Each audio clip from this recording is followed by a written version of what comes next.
Hello friends, मैं विकास। आज हम चाइल्ड डेवलपमेंट थ्योरी यानी बाल विकास के सिद्धांत को पूरा कंप्लीट करेंगे। लास्ट की वीडियो में जो चाइल्ड डेवलपमेंट थ्योरी का लास्ट का वीडियो था, उसमें मैंने आपको केवल जीन पियाजे के बेसिक चीज़ें बताई थी। जो जीन पियाजे का कॉग्निटिव डेवलपमेंट यानी संज्ञान विकास का सिद्धांत था, उसकी आधार बातें बताई थी कि किन बातों के आधार पे कौन से फैक्टर थे जिनके आधार पे जीन पियाजे ने अपने इस सिद्धांत को बनाया। इतनी बातें हुई थी केवल उसमें। आज हम जीन पियाजे को भी पूरा कवर करेंगे और लॉरेंस कोरबन का नैतिक विकास का सिद्धांत और वाइगोत्स्की का सामाजिक सांस्कृतिक विकास को पूरा एक साथ कवर कर लेंगे। एक साथ हमारा जो बाल विकास का सिद्धांत है पूरा आज कंप्लीट हो जाएगा। ठीक है। जिन्होंने पिछली वीडियोस नहीं देखी है वो डिस्क्रिप्शन पे जा करके बाल विकास सिद्धांत का वीडियो वापस से देख सकते हैं। ठीक है, तो आइए स्टार्ट करते हैं।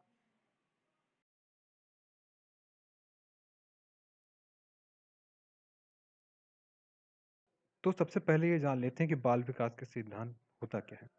तो सीधी सी बात है कि जो बच्चे होते हैं, तो जब वो विकसित हो रहे होते हैं, बढ़ रहे होते हैं, तो वो अलग अलग अवस्थाओं से गुजरते हैं। तो ये जो अलग अलग अवस्थाएं होती हैं, तो उन अवस्थाओं के दौरान उनमें क्या परिवर्तन आता है, कौन से ऐसे चीजें होती हैं, कौन से ऐसे कारक होते हैं जो उन्हें प्रभावित करते हैं उनकी वृद्धि और विकास में। ठीक है, जिनकी वजह से उनमें परिवर्तन आता है और वो बढ़ते जाते हैं। तो ये सब हम बाल विकास सिद्धांत में पढ़ते हैं और इनको अलग अलग मनोवैज्ञानिकों ने दिया है। यहाँ पर हम मुख्यतः तीन को कवर करेंगे: जीन पियाजे, लॉरेंस कोरबन और लेव वाइगोत्स्की। जीन पियाजे का संज्ञान विकास का सिद्धांत और लॉरेंस कोरबन का नैतिक विकास का सिद्धांत, और इसी प्रकार लेव वाइगोत्स्की का सामाजिक सांस्कृतिक विकास सिद्धांत है। मैं आपको ये तीन सिद्धांतों को इसलिए बता रहा हूँ क्योंकि ये इंपॉर्टेंट है। सीटेट टेट या फिर आपके बीएड एजुकेशन में एग्जाम पे मैक्सिमम यहीं से क्वेश्चन आते हैं। ठीक है, तो इसको स्टार्ट करते हैं।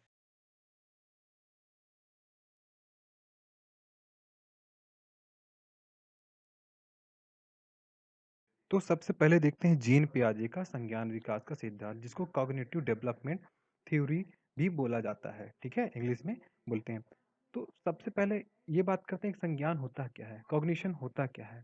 इसका मतलब जान गए तो आप पूरा जो थ्योरी है अच्छे से समझ जाएंगे। संज्ञान का मतलब ही होता है कि अ, अपने सीखने के तरीके, सूचना एकत्रित करना, अनुभवों को एकत्रित करना और उसको अपने दिमाग में बैठा लेना। ठीक है, तो संज्ञान का मतलब ही होता है सीखना, सूचनाओं को एकत्रित करना, अनुभवों को एकत्रित करना अपने। तो जिसके माध्यम से आप आपके अंदर परिवर्तन आता है आपके व्यवहार में। ठीक है, तो ये सब संज्ञान कहलाता है। ठीक है, सीखना, सूचना एकत्रित करना, अनुभवों को एकत्रित करना संज्ञान कहलाता है, जिससे आपकी नॉलेज बढ़ती है, आपकी स्मृति मजबूत होती है। स्मृति आपके अंदर एक नई क्रिएट होती जाती है, एक आपके अंदर मेमोरी बनती जाती है, तो ये संज्ञान कहलाता है। तो जीन पियाजे के अनुसार क्या था कि इस सिद्धांत के अनुसार बच्चों का विकास जन्मजात प्रवृत्तियों के माध्यम से ही शुरू हो जाता है और यह उनकी बौद्धिक संरचना की क्रमिक रूप से बढ़ने के कारण होता है। जैसे जैसे वो बढ़ता है, उसकी बौद्धिक क्रियाएं बढ़ती जाती हैं और उनका समस्त विकास होता रहता है। तो पियाजे का मानना यह है कि बच्चे जन्मजात रूप से ही क्या होते हैं, अब उनकी जन्मजात प्रवृत्ति ही होती है कि वो बचपन से ही अपने बौद्धिक संरचना करते हुए आगे बढ़ते जाते हैं। और यानी वो बचपन में ही अपने इंद्रियों के माध्यम से सीखना चालू कर देते हैं। उनके आसपास जो भी चीज़ें होती है तो उनको देख के, समझ के उनके अंदर प्रतिक्रिया चालू हो जाती है और वो धीरे धीरे हर स्टेज में अलग अलग रूप लेती है। ठीक है, ये कॉग्निशन डेवलपमेंट, ये कॉग्निटिव डेवलपमेंट कहलाता है। ये बौद्धिक क्रियाएं होती हैं उनके अंतर्गत। ठीक है, तो जब बौद्धिक क्रियाएं होती हैं तभी इंसान यानी बच्चे का विकास होता है। तो ये जीन पियाजे का मानना था, यही इनका सिद्धांत है।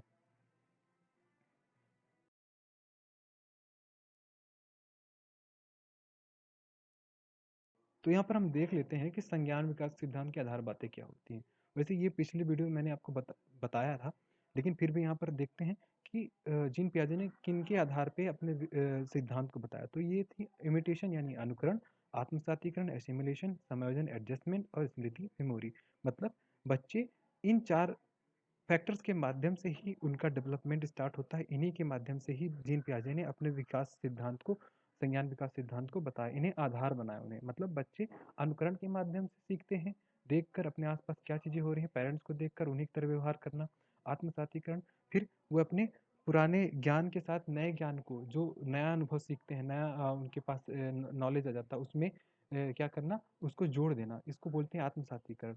और फिर होता है क्या, एडजस्टमेंट। फिर वो परिस्थिति के हिसाब से एडजस्ट अनुकूल होते जाते हैं कि क्या चीज़ मेरे लिए उपयोगी है, क्या चीज़ अनुपयोगी है, मुझे क्या करने से क्या फ़ायदा होगा और क्या ना करने से फ़ायदा नहीं होगा। तो वो एडजस्टमेंट करना सीख जाते हैं इन्हीं सब के माध्यम से, और ये पूरा उनके दिमाग में, उनके बॉडी में, उनके कार्य व्यवहार में वह एक स्मृति के रूप में बसते जाता है, बनते जाता है, जिसे ज्ञान और अनुभवों का एकत्रित करना कहते हैं, यही स्मृति कहलाती है।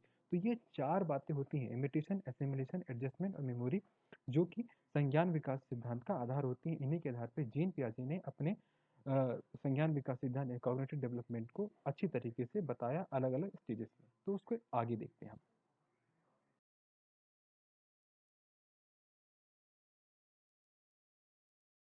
तो संज्ञान विकास सिद्धांत में इन्हीं कॉग्निटिव डेवलपमेंट जो कि जीन पियाजे ने दिया था, इन्होंने अपने सिद्धांत में 4 स्टेजेस बताई कि बच्चे इन 4 स्टेजेस के माध्यम से गुजरते हैं और उनका कॉग्निटिव यानी बौद्धिक विकास होता जाता है, ठीक है?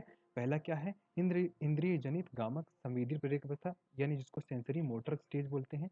दूसरा होता है पूर्व संक्रियात्मक अवस्था यानी प्री ऑपरेशनल स्टेज। तीसरा होता है मूर्त संक्रियात्मक अवस्था यानी कॉन्क्रीट ऑपरेशनल स्टेज। और लास्ट होता है औपचारिक अमूर्त संक्रियात्मक अवस्था यानी फॉर्मल, या बोल सकते हैं एब्स्ट्रैक्ट ऑपरेशनल स्टेज। इन चारों अवस्थाओं को डिटेल में हम पढ़ेंगे।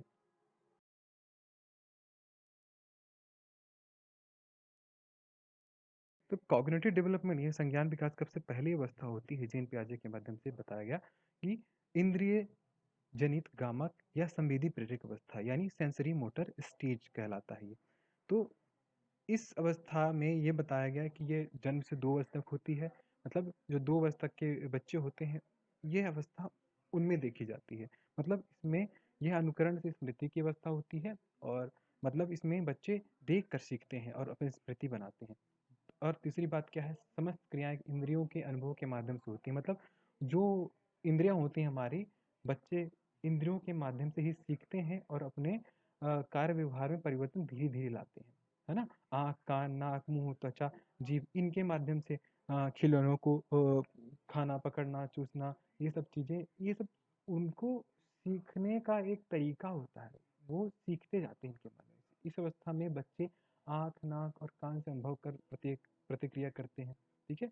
उदाहरण के लिए जैसे आप देख रहे हो, ये खिलौनों को चबाना, चूसना, भूख लगने पर रोकर बताना, अपने से बड़ों को देखकर उनकी नकल करना, चादर को खींचकर उस पर रखे खिलौनों को प्राप्त करना। तो मतलब इस दौरान, इस अवस्था में जो मोटर स्टेज होता है, सेंसरी मोटर स्टेज होता है, इसमें बच्चे ये सब क्रिया करते हैं। अर्थात बच्चे बच्चों को यदि भूख लगी है, तो वे रोकर बता देते हैं। बच्चों को यदि कोई सामान चाहिए, तो वह बोल तो नहीं सकते, लेकिन वो रो करके, इशारा करके बताते हैं, ठीक है? उन्हें यदि बेड के नीचे कोई खिलौना पड़ा है, बहुत अंदर घुसा हुआ है, तो वो अपने तरीके से सोचते हैं मैं उसे कैसे लेके आऊँ? तो वो अंदर घुस जाते हैं नीचे, फिर कहीं चोट लग गई तो हम बच्चे को निकालते हैं। तो क्या होता है कि ये जो उनके अंदर क्रिया चलती रहती है, ये उनके इंद्रियों के माध्यम से उनको एक प्रेरित करता रहता है, अंदर इंड्यूस करते रहता है उनको कि नहीं ये काम करना है, ठीक है? ये एक सेंसरी मोटर वर्क होता है उनके अंदर।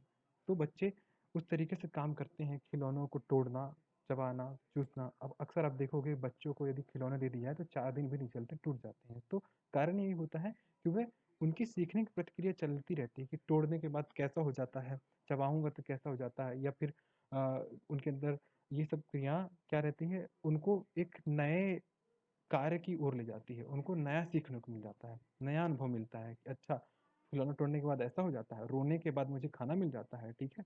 मैं यदि क्या बोलते हैं, रोऊँगा तो मुझे कपड़े मिल जाएँगे। तो ये सब बच्चों की आदत होती है, ये इंद्रिय जनित गामक संवेदी प्रेरक अवस्था होती है। इस दौरान बच्चे का बौद्धिक विकास जो होता है, अनुकरण से स्मृति की ओर ले जाता है। यानी वो देख कर जो जैसा कर रहे होते हैं, उन्हीं के माध्यम से वो भी वैसा करता है। उन्हें जैसा अनुभव होता है, फ़ील होता है कि मैं ये करूँगा तो मुझे इसके बदले में यह मिल जाता है, तो वो उसी प्रकार से व्यवहार करते हैं, ठीक है? आप स्क्रीन पे देख रहे हो, ये सारी चीज़ें इंद्रिय जनित गामक यानी संवेदी प्रेरक अवस्था में आती हैं, ठीक है?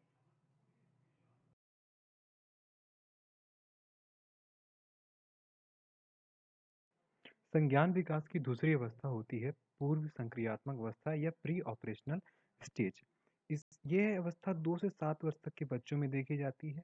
इसमें बच्चे क्या करते हैं कि अनुभवों सूचनाओं को एकत्रित करना, यानी जो उन्हें समझ में आता है, जो उनका नॉलेज होता है, जो इंद्रियों के माध्यम से सीख चुके होते हैं, वो इकट्ठा करना शुरू कर देते हैं, ठीक है, या एकत्रित करने लगते हैं। फिर इसमें भाषा विकास होता है, यानी इस स्टेज में भाषा विकास चालू हो जाता है, यानी अपने आसपास के लोगों से, पेरेंट्स से, भाई बहन से, कॉपी किताब, टीवी, कहीं के माध्यम से जो भी भाषा उनके दिमाग में एकत्रित हो जाती है वो सीखना शुरू कर देते हैं इस अवस्था में। फिर आसपास की वस्तुओं में पहचान, विभेद, स्थायित्व गुण, मतलब वस्तुओं को पहचानना, उन्हें डिफरेंशिएशन देखना कि कौन सी वस्तु किस वस्तु से कैसे अलग है, चाहे वो निर्जीव वस्तु की बात करें या सजीव वस्तु की बात करें, तो सब में अंतर करना सीख जाते हैं और अपनी समस्याओं का समाधान करना भी इसी अवस्था से प्रारंभ कर देते हैं। बच्चे अपनी समस्याओं का समाधान करना इसी अवस्था में प्रारंभ करते हैं, चाहे वो स्कूल में जा रहे हो या फिर घर पे हो। थोड़ी बहुत कुछ भी समस्या हो तो खुद सुलझाने लगते हैं, बाद में फिर उनसे खुद गलत हो जाता है तो पेरेंट्स डांटने लगते हैं। लेकिन ऐसी अवस्था जो होती है जिसमें वो ज़्यादा डांट खा रहे होते हैं, ज़्यादा गलती कर रहे होते हैं, यह सीखने की अवस्था होती है। यही पूर्व संक्रियात्मक अवस्था प्री ऑपरेशनल स्टेज कहलाती है। यह भी दो प्रकार की होती है, पहला पूर्व वैचारिक अवस्था, दूसरा अंतर्दर्शी। पूर्व वैचारिक यानी पहले से जो विचार उनके दिमाग में है, यानी बच्चे 2 से 4 वर्ष तक के जो पूर्व वैचारिक अवस्था में आते हैं, यानी जो बच्चे जो होते हैं हर वस्तु हर व्यक्ति के लिए, यानी किसी भी चीज़ के लिए उनके दिमाग में क्या चीज़ बैठा है, कौन क्या जानते हैं उस बात उस चीज़ के लिए क्या जानते हैं, उनके दिमाग में क्या उसके लिए इमेज बनी हुई है, तो वह पूर्व वैचारिक अवस्था कहलाती है। मतलब बच्चे अपने से किसी चीज़ के लिए क्या सोचते हैं और क्या प्रतिक्रिया देते हैं। और दूसरी होती है अंतर्दर्शी अवस्था। इसमें 4 से 7 वर्ष के बच्चे आते हैं, मतलब वो जो अपने से मेंटालिटी बना के रखते हैं किसी वस्तु या व्यक्ति के लिए, किसी भी चीज़ के लिए, उसके अलावा कोई अन्य यदि पेरेंट्स कोई बता रहे हैं या फिर कहीं बाहर बाहर रूप से यानी एक्सटर्नल उनको कुछ भी पता चल रहा है तो वो भी उस चीज़ को सीखते हैं और उसके माध्यम से वस्तुओं और व्यक्तियों के लिए अपना अंदाजा या सोच समझ रखते हैं। मतलब पूर्व वैचारिक में वो खुद की मेंटालिटी होती है उनकी हर चीज़ के लिए, और अंतर्दर्शी में खुद की मेंटालिटी के साथ साथ दूसरे लोगों के बताए हुए विचार भी वो उनको क्या करते हैं, प्रभावित करते हैं। तो ये पूर्व संक्रियात्मक अवस्था कहलाती है।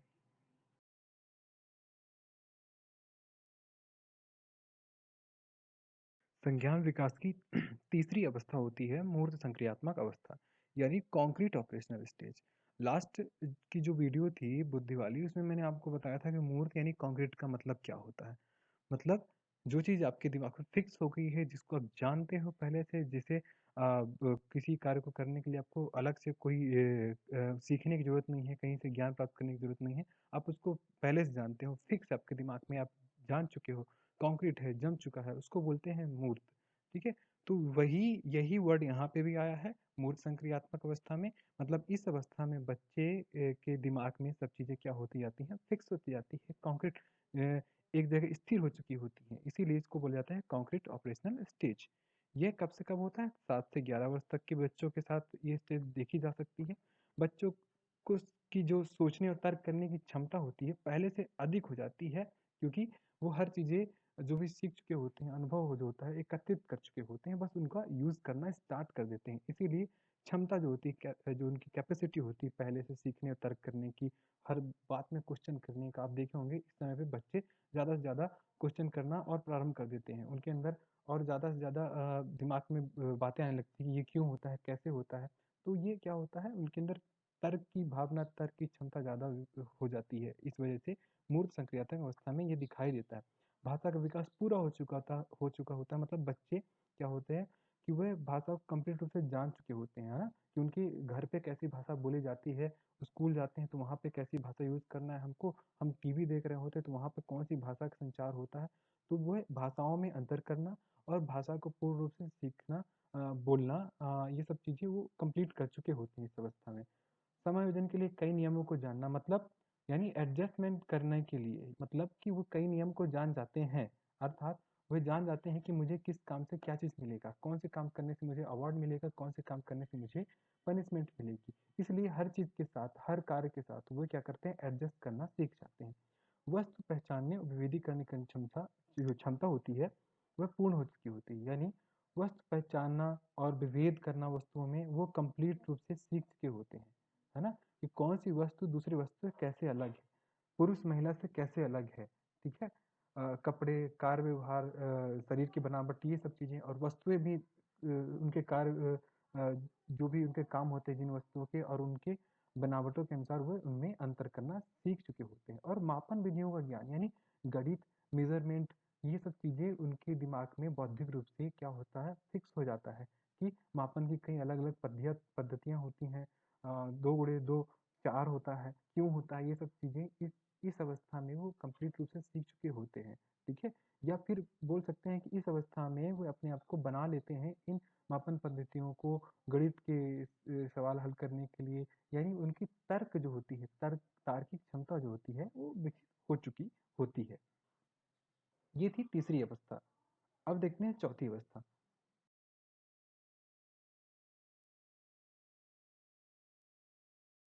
जीन पियाजे की कॉग्निटिव डेवलपमेंट की अंतिम और चौथी अवस्था औपचारिक अमूर्त संक्रियात्मक अवस्था होती है, यानी फॉर्मल या एब्स्ट्रैक्ट ऑपरेशनल स्टेज बोलते हैं। यानी यहाँ पे जब बच्चा तर्क करना सीख जाता है ना, तो वह क्या करता है कि वह जो फिक्स है उसके दिमाग में, जो नॉलेज, जो एक्सपीरियंस फिक्स है, उनका कैसे कहाँ पर यूज करना है, किस तर्क से, किस सोच से, किस समझ से यूज करना है, यहाँ पर वो नया स्टार्ट करता है। यहाँ पे वो फिक्स कर लेता है वो सब चीज़ों को कि अब मैं एक मेन एक, या फिर बोल सकते हैं कि एक वुमेन बनने के लायक हो गया हूँ और अब मैं ये सब चीज़ें समझता हूँ, मुझे क्या क्या करना है, क्या नहीं करना। तो ये औपचारिक, यहाँ पर फॉर्मेलिटीज ज़्यादा होती है क्योंकि आप एक समाज से जुड़ जाते हो, एक आपको पता चल जाता है कि आप किस समाज में रह रहे हो और वहाँ पे मुझे कैसे एडजस्ट करना है, कौन सी औपचारिकता दिखानी है। तो यहाँ पर आप अपने तर्क और अपने जो अनुभव है उनके माध्यम से दोनों को साथ मिला के काम करते हो। तो होता क्या है, ये 11 से 15 तक के बच्चों में देखी जाती है। अमूर्त चिंतन या एब्स्ट्रैक्ट नॉलेज होता है इस समय पे, एब्स्ट्रैक्ट थिंकिंग होती है। यानी बच्चे जो उनके दिमाग में फिक्स है, जो वो जानते हैं, उसके अलावा भी अलग से अपना दिमाग क्रिएटिव दिमाग लगाते हैं। हर चीज़ को, यदि कोई चीज़ टूट गई तो उसे कैसे जोड़ना है वो खुद अपने से दिमाग लगा के करना शुरू कर देते हैं। पढ़ते समय वो अपने से सोचते हैं हर चीज़ के लिए। अभी तक उन्हें रटाया जाता था, याद कराया जाता था कि ऐसा होता। अब यहाँ से अपने से दिमाग लगाना शुरू करते हैं। तो जब अपने से दिमाग लगाना शुरू कर देता है बच्चा, तो वो अमूर्त चिंतन के अंतर्गत आ जाता है। भाषा और संप्रेषणशीलता में परिपक्वता आना। संप्रेषणशीलता का मैंने यहाँ इंग्लिश में लिखा नहीं है इसका, जो कम्युनिकेशन जो होता है, ठीक है? वो यहाँ वो करते हैं, शुरू कर देते हैं। मतलब कम्युनिकेशन यानी लोगों से संवाद करना कैसे किया जाता है, उसमें सेंटेंस दिमाग में कैसे बनाना है बात करते समय, ठीक है? ये सब चीज़ें सीख जाते हैं। सोचने, समस्या समाधान करने, निर्णय की क्षमता से परिपक्व हो जाते हैं। यानी अब वो एबल हो जाते हैं उस चीज़ के लिए कि कोई भी बात के लिए सोच लें, ठीक है? कोई भी प्रश्न आया उसके लिए सोच लें वो। उनके सामने जो समस्या है उसका समाधान कैसे करना है उसके लिए वो दिमाग लगा लें और खुद निर्णय ले सकते हैं इस अवस्था में। वैज्ञानिक और तार्किक सोच की प्रबलता, मतलब यहाँ पर अभी तक उनके दिमाग में जो घर में बताया गया, ठीक है, जो किताबें पढ़ा, वो सब वही चीज़ वो अपने कार्य व्यवहार में लाते थे। लेकिन अब यहाँ पर वो खुद से दिमाग लगा के वैज्ञानिक तरीके से तार्किक सोच के माध्यम से खुद भी करना चाहते हैं, खुद भी करते हैं वो। और लास्ट क्या होता है, बच्चों का शिक्षण स्तर इसी अवस्था में निर्धारित होता है। ध्यान रखें कि यदि पूछा जाता है कि बच्चों का शिक्षण स्तर किस अवस्था में, संज्ञान विकास किस अवस्था में निर्धारित होता है, तो वह चौथी यानी औपचारिक अमूर्त संक्रियात्मक अवस्था में निर्धारित होता है। यानी यहीं से पता चलता है कि बच्चा किस लेवल पे है ना? उसके शिक्षण की अवस्था किस लेवल पे है, वो किस उसकी बौद्धिक क्षमता किस लेवल की हो, उसमें कितना विकास हो गया है। तो ये संज्ञान विकास की चौथी और अंतिम अवस्था थी। तो हमने यहाँ पर संज्ञान विकास जो जीन पियाजे ने जिन्होंने दिया था, तो उसको हमने देख लिया। अब आगे हम पढ़ेंगे कि जो आगे जितने भी अलग सिद्धांत हैं उनके बारे में हम पढ़ते हैं।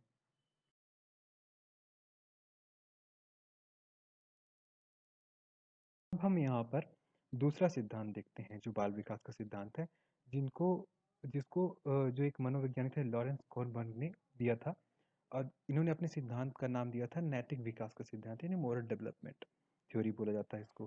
तो सीधी सी बात है कि नैतिक का अर्थ जान लेना चाहिए सबसे पहले, है ना? क्योंकि यदि आपको कोई थ्योरी, कोई हाइपोथेसिस, कोई भी चीज़ पढ़नी है, सीखनी है, जाननी है, तो सबसे पहले उनमें जो वर्ड्स लिखे होते हैं, शब्द लिखे होते हैं, उनके अर्थ को अच्छी तरह समझना चाहिए। तो आपने बचपन में देखा होगा, पढ़ा होगा स्कूल में पंचतंत्र की कहानियाँ, या जो स्कूल में उसके जो पार्ट्स होते हैं डाल दिए जाते हैं, या फिर नैतिक शिक्षा बताई जाती है, तो उसमें हमको बाद में सिखाया जाता है कि इससे आपको क्या सीखने को मिला, बताया जाता है, ठीक है? क्या अब इसमें से क्या सीखने को मिला? तो यहाँ पर वही कॉन्सेप्ट है, लॉरेंस कॉर्बन का वही कॉन्सेप्ट है, उन्होंने यही चीज़ बताई है। अब यहाँ पर आप देख सकते हो कि कॉर्नबर्ग के अनुसार बच्चों का विकास नैतिक अवस्था के माध्यम से, यानी जो एक नैतिक एक अवस्था होती है, ठीक है?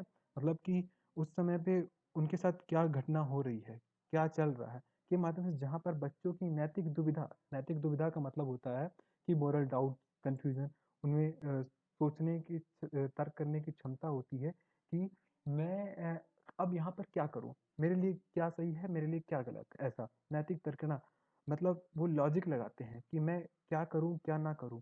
क्या मुझे ऐसा करना चाहिए, क्या नहीं? जब ये क्या करूँ, क्या ना करूँ, मुझे ऐसा करना चाहिए कि नहीं करना चाहिए, तो क्यों? क्योंकि वे सबको लेके सोच रहे होते हैं। इसलिए वहाँ पर नैतिकता आ जाती है।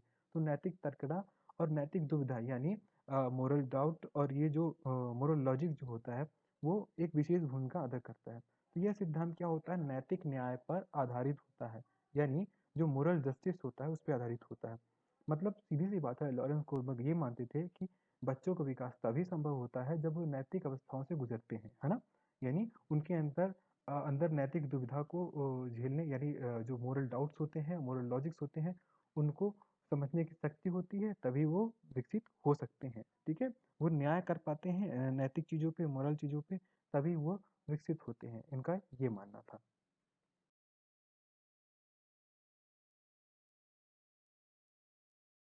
कॉर्नबर्ग का सिद्धांत 2 बातों पे टिका हुआ है, ठीक है? कौन सी बातें? पहली बात जो मैंने बताया आपको, नैतिक दुविधा, मोरल डाउट, जो कन्फ्यूजन्स होते हैं कि व्यक्ति को 2 या 2 से अधिक नैतिक कार्यों में से किसी एक को जब चुनना हो, ठीक है? मतलब यदि आपके सामने, बच्चे के सामने, किसी के सामने ऐसी सिचुएशन आ जाती है कि वहाँ पे दोनों नैतिक कार्य हों, ठीक है? लेकिन मतलब दोनों अच्छे कार्य हों, है ना? जिनसे अच्छा काम हो रहा हो, तो वो उनमें से कौन-सा काम करे? ठीक है? वो ये दिमाग लगाने का काम वहाँ पे करना, तो इसको बोलते हैं मोरल और नैतिक दुविधा। दूसरी बात होती है नैतिक तर्क और मोरल लॉजिक, मतलब जहाँ पर सही गलत का निर्णय लेना हो कि मैं ये दोनों काम तो कर रहा हूँ इनमें से, लेकिन इनमें से कौन सा सही होगा, कौन सा गलत होगा।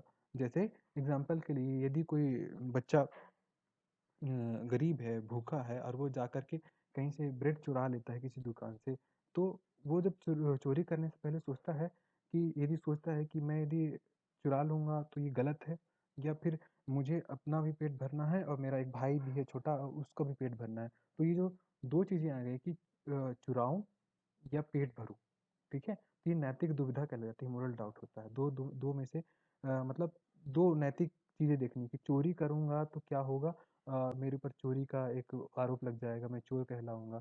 यदि और अपने अपने भाई का पेट नहीं भरूँगा और अपना पेट नहीं भरूँगा, तो ये भी तो गलत है। तो ये नैतिक दुविधा आ जाना। ऐसे ही नैतिक तर्क ना, जो मोरल लॉजिक होता है कि अब वो जब वो कर लेता है ये सब काम, तो लास्टली यदि हम सोचें कि सही या गलत क्या था?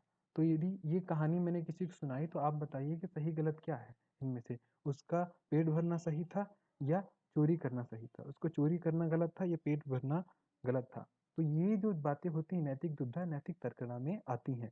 तो इसी को बोलते हैं नैतिक, जो मोरालिटी की बात कहते हैं, तो उस समय पे आप क्या दिमाग लगाते हो, क्या समझ होती है, वो उसी के आधार पे बच्चे बढ़ते हैं, ठीक है? बच्चों का विकास होता है ना? चाहे बौद्धिक हो, चाहे वो कार्य व्यवहार हो।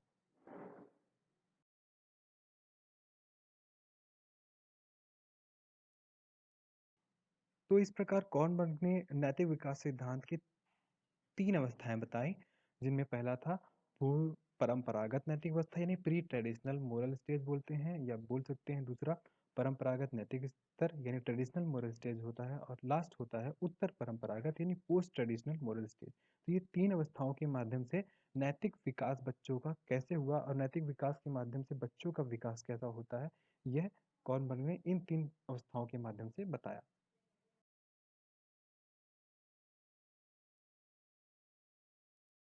मोरल डेवलपमेंट की पहली अवस्था होती है पूर्व परंपरागत नैतिक स्तर यानी प्री ट्रेडिशनल मोरल स्टेज। इस अवस्था में क्या, ये अवस्था 7 से 10 वर्ष तक के बच्चे में देखी जाती है। इसमें दंड तथा आज्ञा पालन यानी बच्चे क्या करते हैं कि वो जानते हैं कि कौन सा काम करने से मुझे दंड मिलेगा, कौन से काम करने से मुझे पुरस्कार मिलेगा। आत्म अभिरुचि और पुरस्कार पुरस्कार प्राप्ति आप देख सकते हैं यहाँ पे। तो इस अवस्था में बच्चों के अंदर दिमाग में यही चीज़ रहता है कि मैं अच्छा काम करूँगा तो अच्छा पुरस्कार मिलेगा मुझे, और गलत काम करता हूँ तो मुझे दंड मिलेगा। तो इस हिसाब से बच्चे अपने दिमाग को फिक्स रखते हैं कि मुझे क्या करना है। नैतिक दुविधा उनके लाभ या हानि पर आधारित होता है, ठीक है? मतलब वो उनकी जो नैतिक दुविधा होती है, जो मैंने बताया आपको, उनके लाभ, कौन-सी चीज़ से लाभ हो रहा है उन्हें, कौन से हानि हो रहा है। तो इस आधार पे हुए नैतिक दुविधा उनके साथ होती रहती है। समाज के अच्छे या बुरे, सही-गलत की जानकारी, पुरस्कार, दंड से विकास होता है। मतलब किसकी वजह से मैं आगे बढ़ सकता हूँ, कौन-सी चीज़ है जिसकी वजह से मेरा कल्याण होगा। बच्चा यही इस अवस्था में करता है। सही-गलत का फैसलों में दूसरों के नियमों या सामाजिक नियमों की ज़्यादा परवाह नहीं करता। मतलब वो खुद ही सोचता है कि मुझे क्या चीज़ सही है, मेरे लिए क्या चीज़ गलत है, ठीक है? वो सामाजिक नियमों का भी उसको चिंतन नहीं है, उसको कोई फ़िक्र नहीं है उससे, मतलब नहीं है उनको, ठीक है? तो ये होता है पूर्व परंपरागत नैतिक स्तर। यहाँ पर दूसरों की सोच-समझ बच्चे पे नहीं थोपी रहती, वह केवल अपने मन से, अपने चिंतन से, अपने सोच-समझ से काम करते हैं। तो ये 7 से 10 वर्ष तक चलता है, इसको बोलते हैं पूर्व परंपरागत नैतिक स्तर।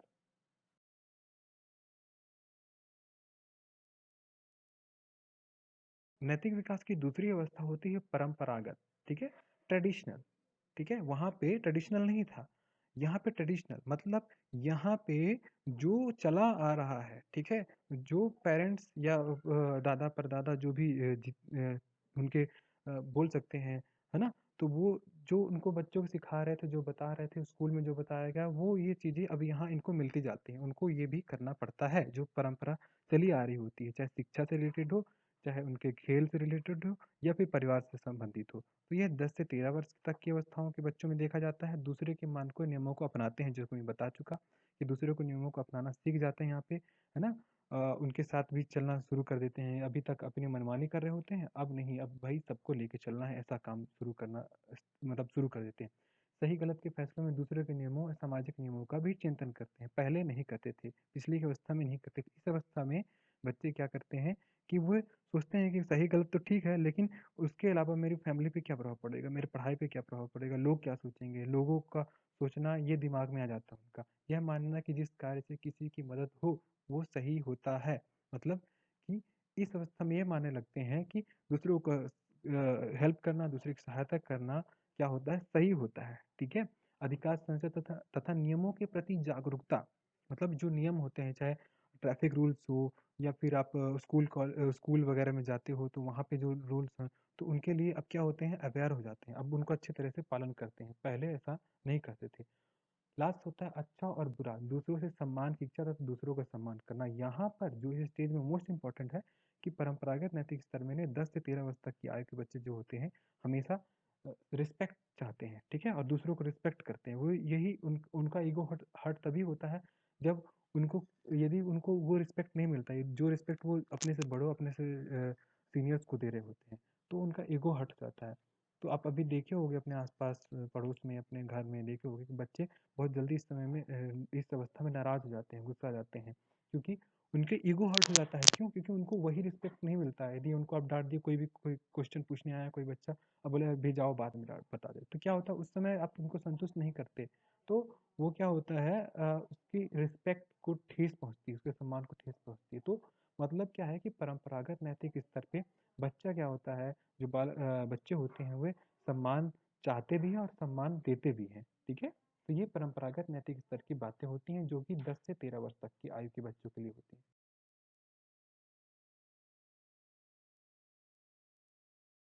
नैतिक विकास की तीसरी और अंतिम अवस्था होती है उत्तर परंपरागत नैतिक स्तर या आत्म अंगीकृत, मतलब पोस्ट ट्रेडिशनल मोरल स्टेज। यानी इस अवस्था में वह पहली अवस्था और दूसरी अवस्था से जब गुजर चुके होते हैं, तो इस अवस्था में वह सब चीज़ों को खुद क्या करते हैं, एसिमिलेट करना सीख जाते हैं, आत्मसातीकरण करना सीख जाते हैं। यानी खुद समझते हैं, खुद तर्क लगाते हैं। यहाँ पे अपना दूसरों का थॉट, अपना थॉट, दूसरों का थॉट, दोनों को मिलाकर एक साथ काम करना सीख जाते हैं। तो ये 13 से ऊपर तक के जो बच्चे होते हैं उनके लिए होता है, आगे तक चलता रहता है।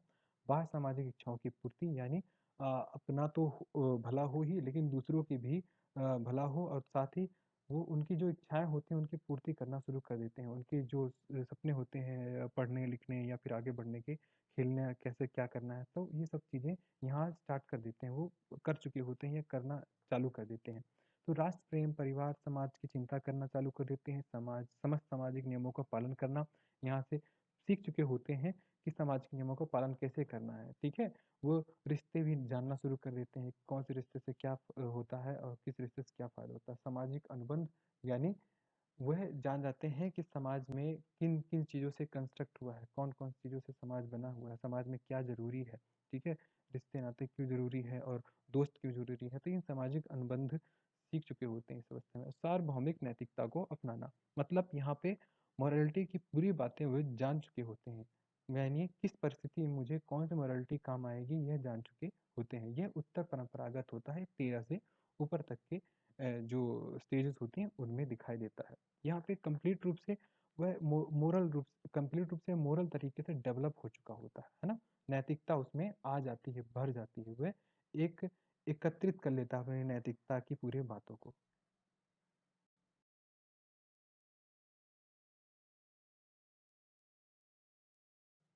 तो फिर बात करते हैं सिद्धांतों में से ही लेव वाइगोत्स्की के सामाजिक सांस्कृतिक विकास के सिद्धांत, ठीक है? तो ये socio culture theory of development कहलाता है, जिसमें लेव वाइगोत्स्की का मानना ये है कि बच्चे का विकास तभी संभव है जब वह समाज संस्कृति से जुड़ा रहता है और उन उन सब चीज़ों को अपनाता है, ठीक है? जो उसकी संस्कृति में उसको दिया जाता है, उसी के माध्यम से वो आगे बढ़ता है। उसके कल्चर में जो उसे सिखाया जाता है, जो रहता है, जो उसके घर वाले पालन कर रहे होते हैं, वही चीज़ विधि वो सीखता है, तो वही उसके लिए काम आता है। तो क्या बताते हैं वे? इस सिद्धांत के अनुसार बच्चे का संज्ञान विकास अंतर्वैयक्तिक सामाजिक परिस्थिति में रहकर होता है तथा बच्चों को उनके लिए जैसा सामाजिक परिवेश यानी माहौल जैसा आप देंगे, बच्चा वैसे ही आगे बढ़ेगा। सुविधाएं संस्कृति मिलेंगी जैसे बच्चों को, बच्चा उसी तरीके से डेवलप करेगा। ये मानना था लेव वाइगोत्स्की का। तो ये और इनका सिद्धांत भी संज्ञान विकास के आधार पर, मतलब बच्चों का जो बौद्धिक विकास होता है, वो भी यही होता है कि बच्चों को जैसा माहौल, जैसा एटमॉस्फेयर और जो उनके आसपास वस्तुएं जो उनको मिलती हैं, वह सब प्रभावित करती हैं, तो उनके बुद्धि को भी प्रभावित करती हैं। इनके अनुसार बच्चे वास्तविक विकास से संभव विकास की ओर जाना पसंद करते हैं, मतलब कि वो अपने समाज कल्चर में रह के जो चीज़ देख रहे होते हैं वो तो उन्हें वास्तविकता लगती है, लेकिन और आगे क्या कर सकते हैं वो, ठीक है? और नया क्या जोड़ सकते हैं अपने कल्चर, समाज में, सोसाइटी में, अपने पढ़ाई में, अपने खेल में, इसको बोलते हैं संभव विकास की ओर जाना कोशिश करते हैं। वास्तविक और संभव इन दोनों के बीच का ज़ोन कहलाता है जो स्तर निकट विकास क्षेत्र यानी ज़ोन ऑफ प्रॉक्सिमल डेवलपमेंट कहलाता है, जो कि आप लास्ट के पॉइंट में अब देख रहे हो। इसको इस स्तर को निकट विकास का क्षेत्र कहते हैं, यानी ज़ोन ऑफ प्रॉक्सिमल डेवलपमेंट यानी वास्तविक स्तर और संभव विकास के स्तर के बीच का जो भाग होता है, बीच का जो अवस्था होती है, उसे हम निकट विकास का क्षेत्र कहते हैं, जो आगे देखेंगे हम। तो ये थे लेव वाइगोत्स्की का सामाजिक सांस्कृतिक सिद्धांत, जिसमें ये बताया गया है कि बच्चों को जैसा माहौल दोगे, वो वैसे ही बढ़ते जाते हैं।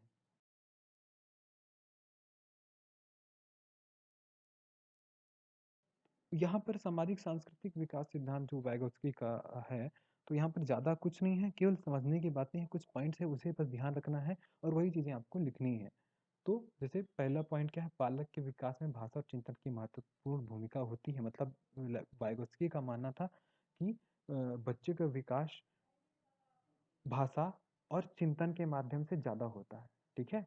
जैसे उनके आसपास की भाषा होती है, जैसी भाषा सीखते हैं, वैसे उनका विकास भी होता है, ठीक है? विकास में संस्कृति महत्वपूर्ण होती है, दूसरा पॉइंट, यानी उनका कल्चर, ठीक है? वो किस कल्चर में रहकर पले-बड़े हैं, यह भी उनके विकास में प्रभाव डालता है, ठीक है? यानी अच्छे शिक्षित माहौल में, एग्ज़ाम्पल के लिए शिक्षित माहौल में बच्चा पला-बड़ा हो, बड़ा हुआ, तो वो भी उसको शिक्षा को ज़्यादा महत्व देता है, ठीक है? एग्ज़ाम्पल के लिए। यदि शिक्षित माहौल में नहीं पला बड़ा हो, उसे ऐसा माहौल ही नहीं मिला, ऐसे लोग ही नहीं मिले हैं उसे कि शिक्षा की ओर उसे अग्रसर ले गए हों, तो वो कभी इसमें इससे मतलब इसमें जाएगा ही नहीं, शिक्षा क्षेत्र में जाएगा ही नहीं, उसको शिक्षा अच्छी ही नहीं लगेगी। तो ऐसे संस्कृति उनमें क्या होती है, प्रभाव डालती है। तीसरी बात होती है सामाजिक नियमों का अंतःकरण, यानी जो सामाजिक नियम होते हैं, वह उन्हें अपनाता है, तब जाके उसका विकास होता है ना? वो चाहे वो कोई रूल्स हो, ट्रैफिक रूल्स हो, या फिर बोल सकते हैं विवाह शादी से संबंधित हो, या फिर घर पे या फिर रिश्तों से संबंधित नियम हो, तो उन सबको अपनाता है, तभी विकास संभव हो सकता है। अधिगम और मूर्त तथा अमूर्त सिद्धांत विकास में सहायक होते हैं। यानी चौथी बात है, इस पॉइंट लिखा हुआ है कि जो सीखते हैं, यानी कॉन्क्रीट या एब्स्ट्रैक्ट तरीके से जो सीखते हैं, अपने दिमाग में रखते हैं, वो भी उनके विकास में सहायक होता है, जो कि वो कल्चर यानी समाज के, सोसाइटी और अपने कल्चर के माध्यम से ही सीखते हैं। ठीक है। लास्ट है, वाइगोत्स्की के अनुसार खेल बच्चों के विकास सहायक होता है, जो उन्हें सामाजिक नियमों तथा व्यवहार नियंत्रण सिखाते हैं। मतलब वाइगोत्स्की ये भी मानते थे कि खेल जो होता है बहुत ही महत्वपूर्ण होता है बच्चों के जीवन में। मतलब बच्चे खेल से बहुत सारी चीज़ सीखते हैं, शारीरिक, सामाजिक, ठीक है, और मानसिक तरीके से भी वे सक्षम हो जाते हैं। तो खेल बहुत ज़रूरी है, यह वाइगोत्स्की का मानना था, बच्चों के विकास में बहुत सहायक होता है।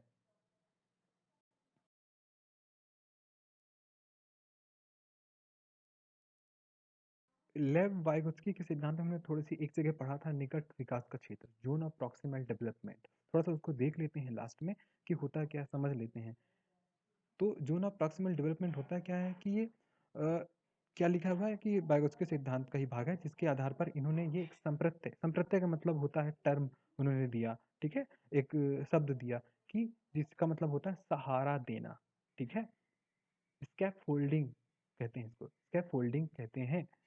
यह बच्चे के विकास में सहायक होते हैं। मतलब सहारा देने से बच्चा विकास की ओर अग्रसर होता है। कैसे सहारा देना? जब बच्चा किसी काम को करते हुए समस्या में आ जाता है, तब वह वहां पर अपने से किसी बड़े की मदद लेता है और इसे इस प्रकार उसी की समस्या का हल हो जाता है। इसे ही सहारा देना, स्कैफोल्डिंग कहते हैं।